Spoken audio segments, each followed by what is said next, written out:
Hi, everyone. It is Donna Reed. I traveled in Up With People 1976, and I just had a conversation with the man that I'm going to interview today about my lovely backdrop. You might not see this till Easter, but we're filming at Christmas, just so you know. So this morning, a morning here in Tucson, my guest is Scott Johnson. Welcome, Scott. Hi, Donna. Good to be here.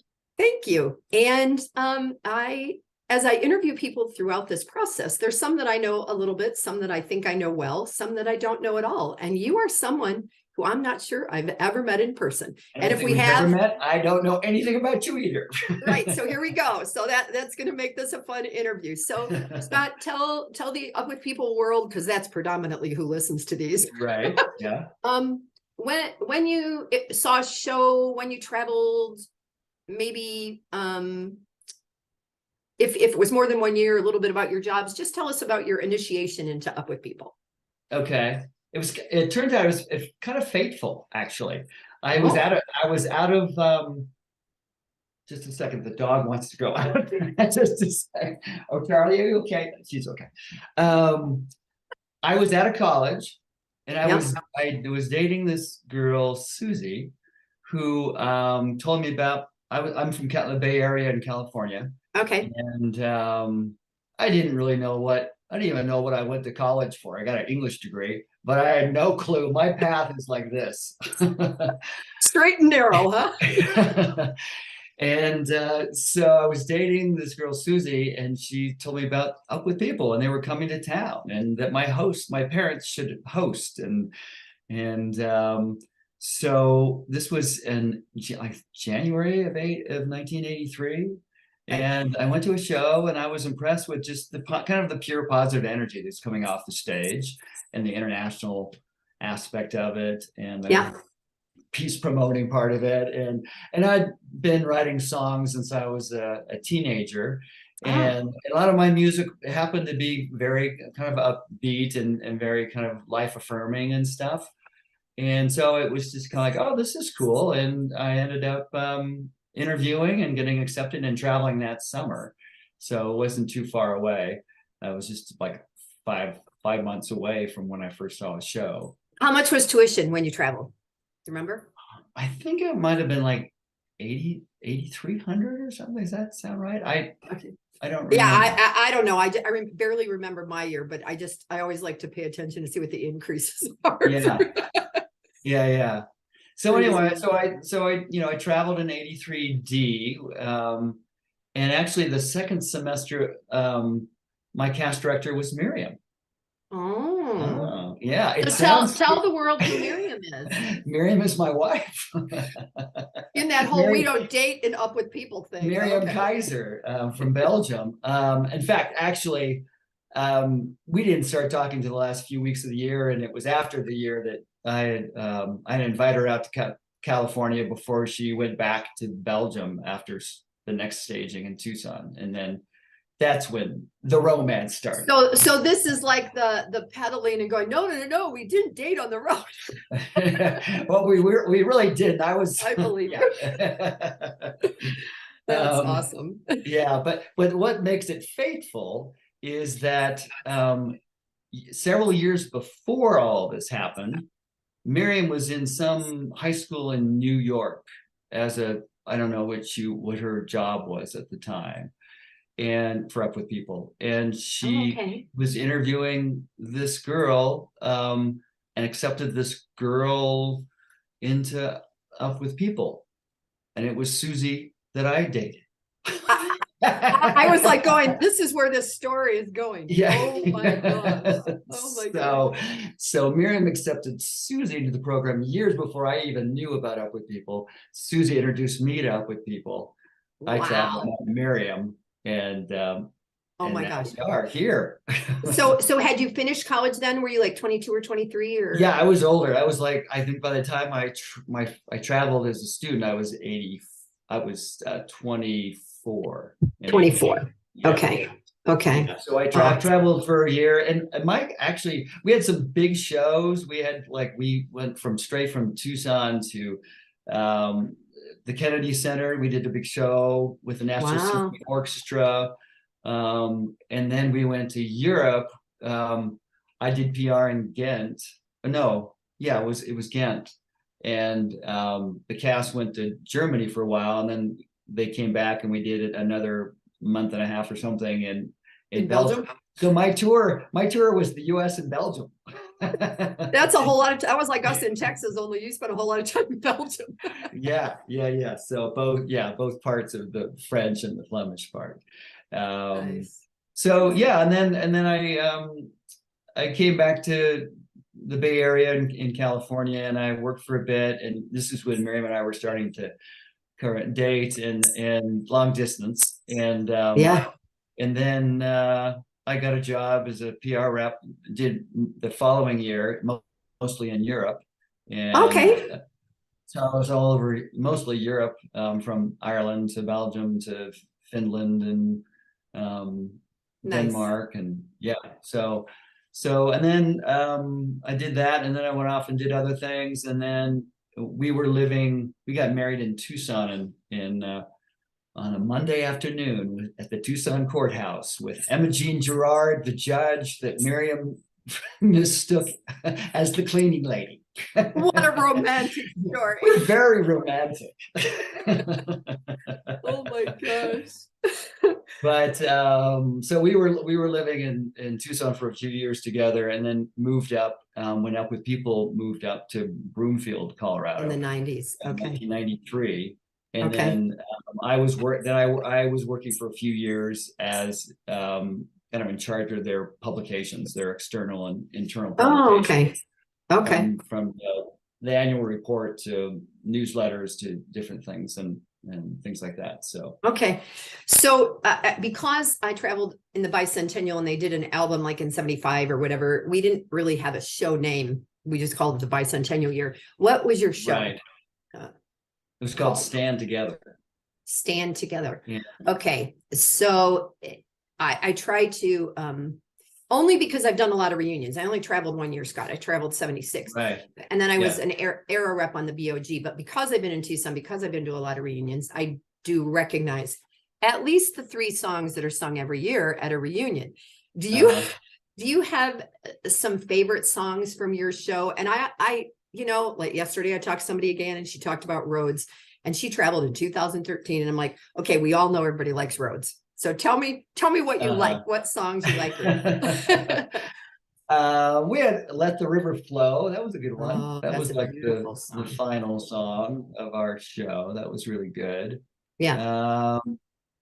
I sang one called Walk Lightly. I don't know if you know that one. I don't. What are some of the words to that? Oh, it's basically kind of a talking, singing kind of song. Definitely I think comes from Paul Caldwell. Because he talks. I don't know if he was the main kind of instigator for that song, but it seems like a Paul song for sure. But it's basically, one day I was walking along the beach. I met this old timer, and basically his message was, it was a wise message of like, walk lightly on the earth, be kind to the earth, that kind of thing. Nice. It's fascinating to talk to the writers, and actually just the other week I interviewed 4 of the guys that were in the Arizona band, and that was pretty fun to first of all hear their camaraderie and ribbing of each other, but simultaneously where a song come from, how they developed them. And as a musician, it's interesting to know where those come from. And talking to Paul, I hate to say this, I always compare it to talking like, what were the Beatles thinking when they wrote some of their songs? We for generations try to figure that out. So what was happening in our world when they wrote that song, because it sounds timeless, right? It sounds timeless, but something happened that put those thoughts in their head that year, Right. To create that song. I mean, I suppose an environmental type of song. Yes. But so it's been on the public consciousness since at least interesting. All right. So I forget to ask people this, but I did costumes for 3 summers. So, which was like 78, 79, 80. What were your costumes, Scott? I gotta remind they were kind of embarrassing now.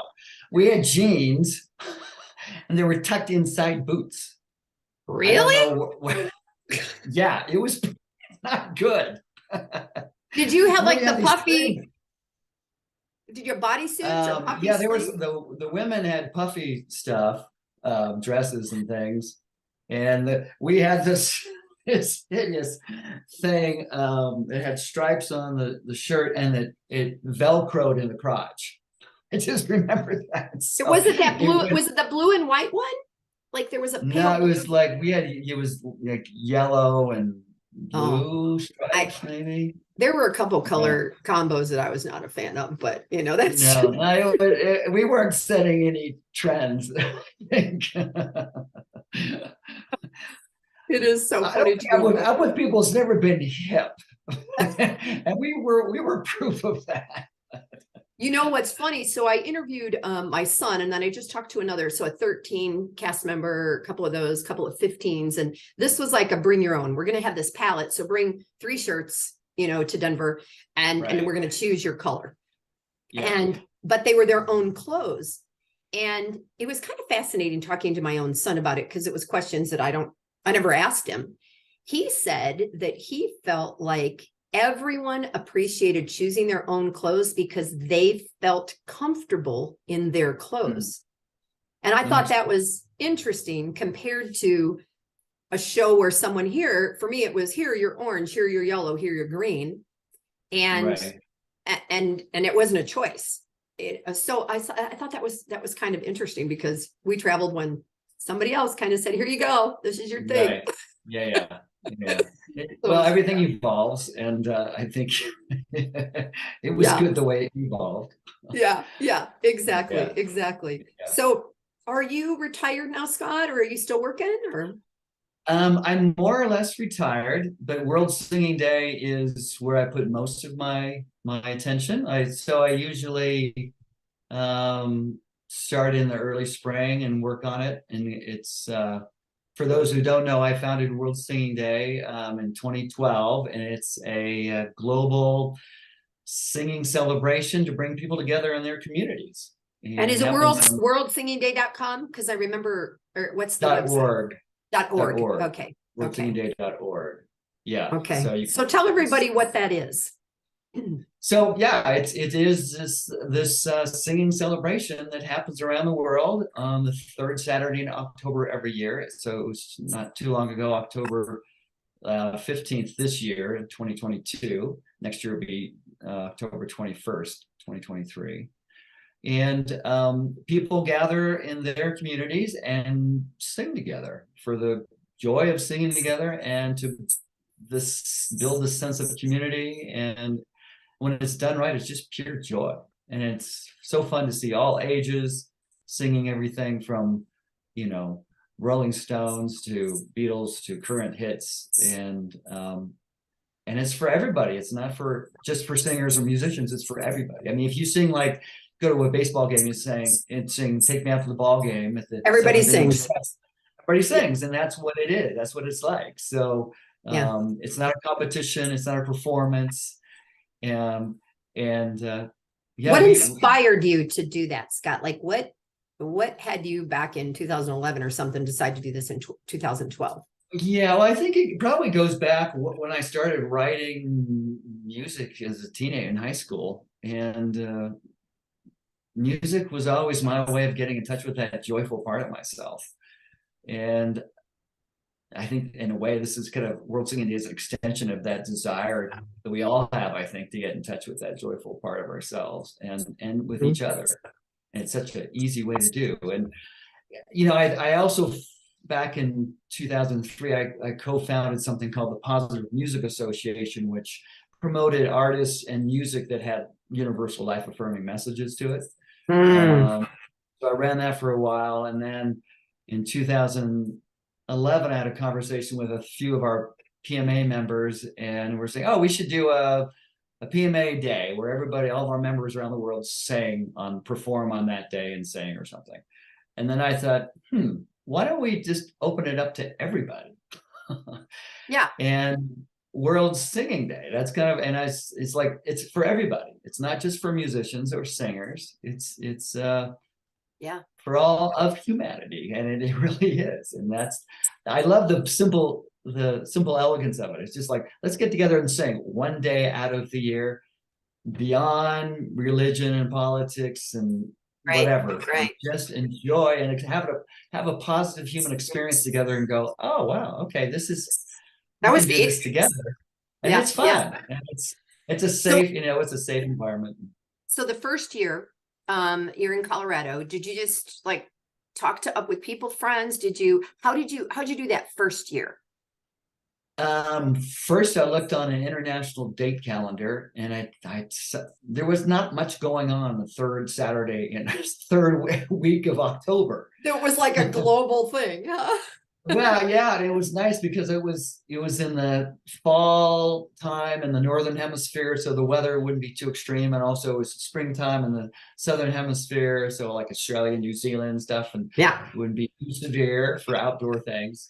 And yeah, and so I actually, yeah, called up some of my musician friends around the world, say, hey, would you just sing on this day? This is the idea. And maybe the first year maybe got 100 people to sing, and some Up With People friends and Yeah. stuff. And then Yeah. the next, I was still working full time at a company, so I didn't have a lot of energy to do, but I kind of laid the groundwork. So the first few years was basically just kind of slowly growing that way. And then in 2015, we did our first public event here in Boulder, which was right in the center of town. It's on this pedestrian mall called Pearl Street. It's like Yeah. the heart of town. It's a Yeah. public pedestrian place. And we turned up the speakers loud. We handed out lyric booklets. We invited local choirs and stuff to be our song leaders on a little stage, mostly for just kind of a focal point for Right. people walking Right. by and stuff. And we just sang together for an hour and a half or two. And it was just pure joyful. It's just pure joy, and it was so fun. And that was a nice template that we used and shared with other people around the world. And now it's, from Perth, Australia to Malaysia to Europe and all over. So I glanced at after the interview on TV, I went to the website and I looked a little bit. It seems like either a song was created or there was one specific song that everybody worked on and sang. Well, regardless yeah. of what else. What was that about? Right, yeah. So hosts, we have volunteer hosts who organize these events in different cities around the world. They can choose whatever songs are appropriate, popular in their city or culture or country. Yeah. But we do choose one song each year that is the song of the year that we invite people to sing. So we make montage videos of people singing the song from around the world. I saw that. Yeah. Yeah. So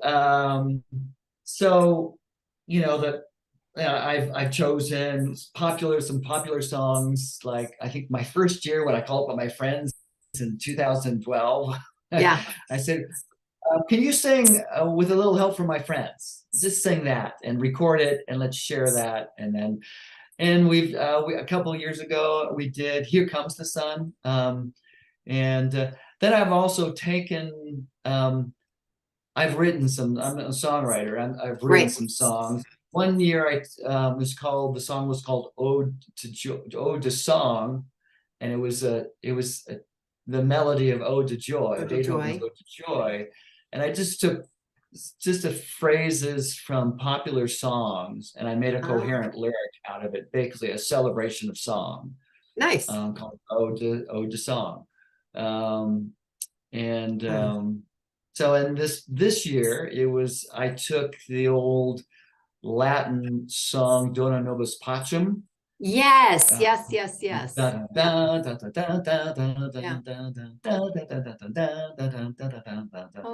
So and then I created some words. I worked with a really talented musician. She works at Berklee College of Music in Boston. Okay. And she just arranged it and she produced it and recorded it and everything. And so we provided those tracks and the music and the sheet music and stuff on our website. So we invited people to sing that song. Nice. And it was called Sing With Me. So yeah. has anybody in Tucson done this? Because I shared it with my piano player from church, and it seems like musicians, they all work like 4 jobs. So, the people that are full-time musicians. But I wondered, with the number of alumni here, if anybody's done anything here. I don't know if any alumni have. I think there's something that's happened at a school. I forget, maybe a few years ago or something, maybe before COVID. Okay.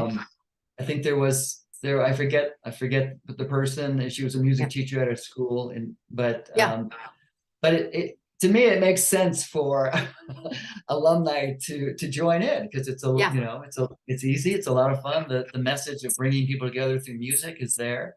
It's the same.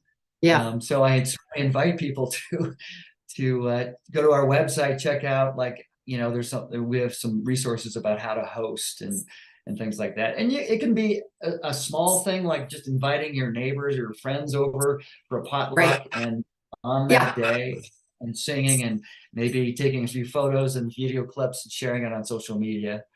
Right. Or what we do, we invite the whole public, whoever wants to come down, and hundreds, probably we've had maybe over 1,000 people at 2019, but that's awesome. Come down and sing.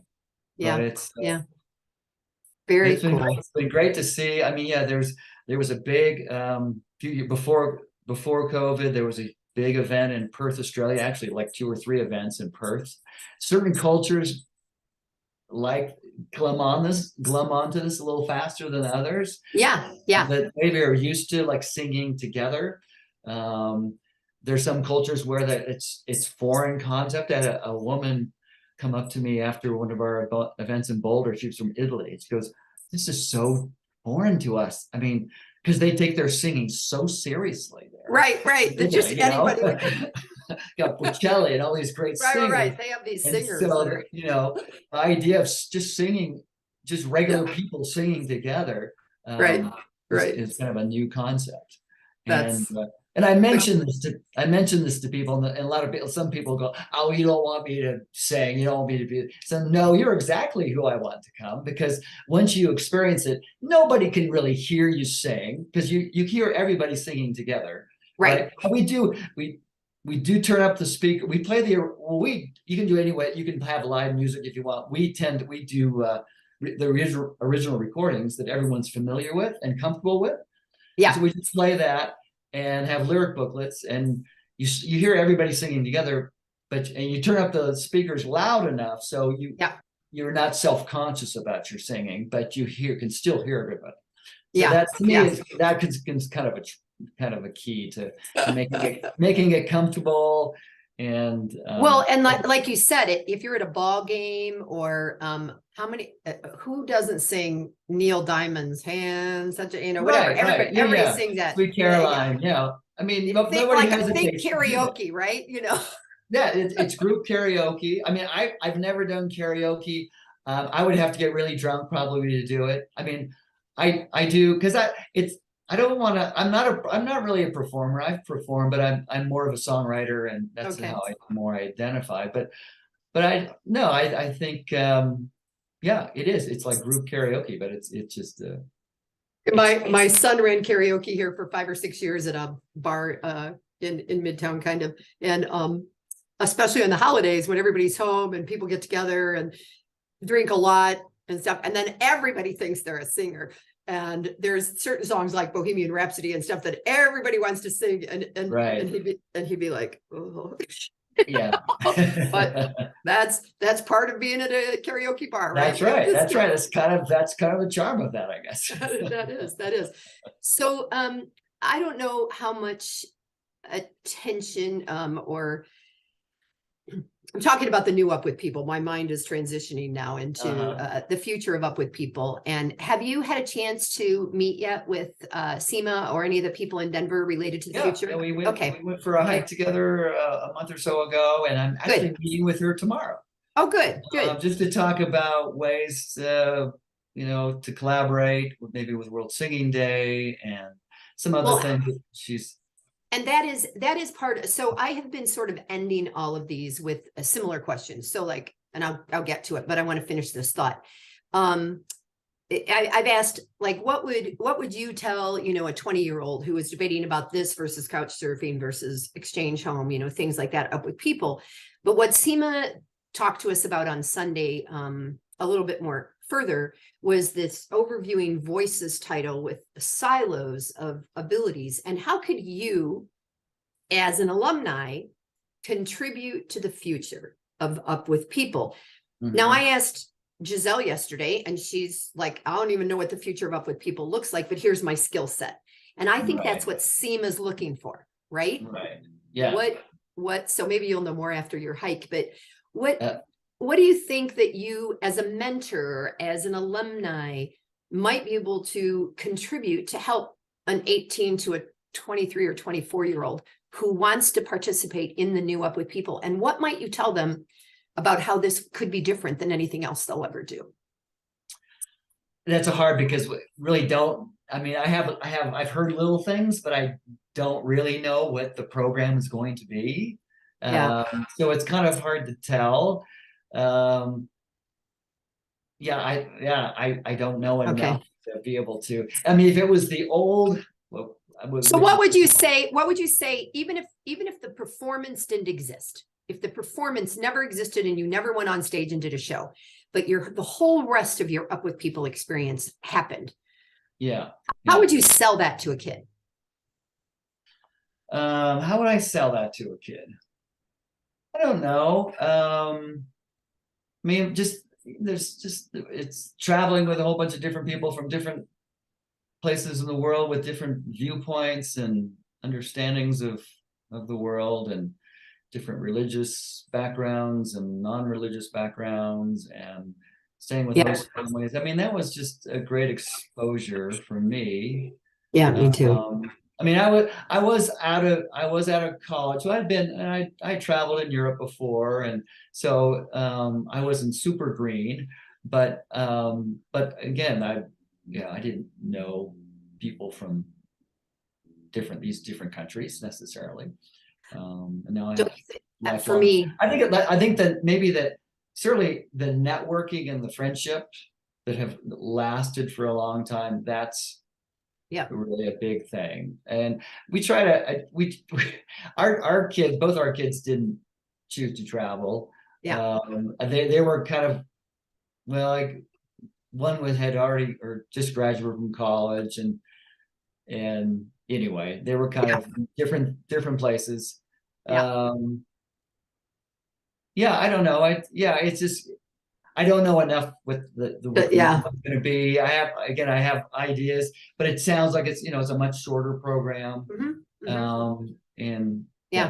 But I like Seema's energy, so I'm looking forward to seeing how things progress. So, all right. So, Sheila Detloff, who traveled in '84, tells me, she was one of the ones that helped start this event with me. And she goes, Donna, you need to have a rapid fire. So rapid fire doesn't always go really rapid, but if you were to tell everyone here, did you taste something for the first time on the road that you loved, or that you hated, and, or is there a country or place you've never been that's on your bucket list? Well, in Belgium, I never had witloaf before, which is I don't even know what that is. It's Belgian endive, but you make salads out of it, but you also make this dish called witloaf. And I've actually made it here, and I was impressed with myself. It was good.